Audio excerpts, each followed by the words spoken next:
Well, one of the most shared videos of the Ottawa shooting came by way of the Globe's Josh Wingrove. He was inside Parliament when the shooting started.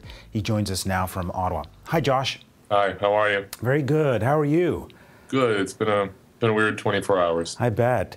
I mean, looking at the video now, what goes through your mind? You know, it's funny. I finally saw it, hours after uploading it, and it was like I was seeing it all for the first time. It just moved so quickly that it's hard to really put into words sort of what happened. I mean, we were there for what was supposed to be sort of a very ordinary day. I was sitting typing out a quick story on my phone, and we heard the first bangs, and that's when it became clear it was going to be a heck of a different day. And that was the video captures the second round of gunfire. The first round was in the rotunda. This is sort of the grand entranceway of Parliament, and it looks like that's where he had come in.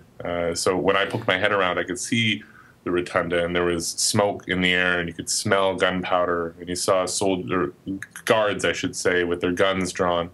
And it looked at that point like more of a hunt than a chase. It didn't look like they were actively, had someone in their sights. Josh, looking at the video you shot, what are some of the questions you think have to be answered in terms of security?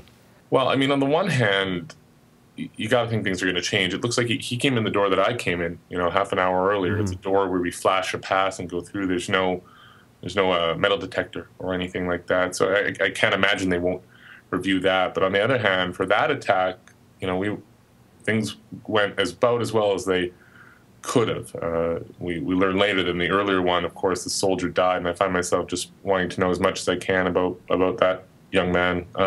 But in Parliament, we had one guard, we understand, shot in the leg, and then the only other person it looks like that was hurt was the shooter. So all things considered, I think things could have gone a lot worse. Of course, as they moved down that hallway, to the left was a room with the Prime Minister and upwards of 200 Conservative MPs and senators. To the right, nearly 100 New Democrat MPs. So, but for a different turn, we could have had a very different ending yesterday.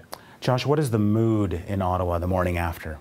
It's a bit of a chill. A lot of people left their cars here because we were under a lockdown. So people sort of biking and busing into work this morning, sort of not knowing what it's going to be like. I think, we understand Parliament's going to resume sitting today. And to what extent that'll be a normal sitting, I think remains to be seen. Of course, the building itself is physically damaged. There was a shooting. They broke down doors in the searches. It'll take a while to fix that. So I think Ottawa will be a changed place for some time. It's become clear that we're not sort of maybe as safe as we thought we were. And briefly, Josh, what is it going to be like for you as a journalist having to walk back into Parliament?